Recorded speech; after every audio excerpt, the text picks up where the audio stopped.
Welcome to McPlum, simple solutions served daily. In this video, I will explain how to use Canva keywords. First, navigate to the Canva editor and locate the search bar. This is your gateway to millions of design assets. Typing in the right words here can save you hours of searching. We'll explore how to make your searches more efficient and precise, ensuring you find exactly what you need for your projects, whether it's a specific graphic or a unique font style. Let's begin with the basics of keyword searching. When you're looking for something, start with a general term like flower or abstract. Canva's search engine will then present a broad selection. Pay close attention to the suggestions that appear as you type. These can guide you to more specific categories.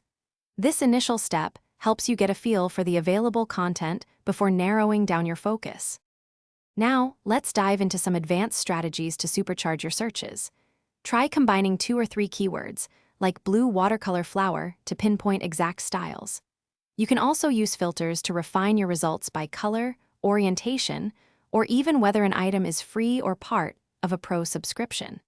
This precision helps you quickly locate the perfect element from Canva's vast library of over 100 million assets. To truly optimize your design workflow, make a habit of noting effective keywords. This creates a personal library of terms that consistently yield great results.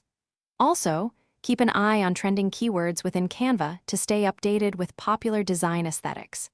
Consistent practice will make you a keyword master, allowing you to navigate Canva's extensive collection with speed and confidence, saving you valuable time.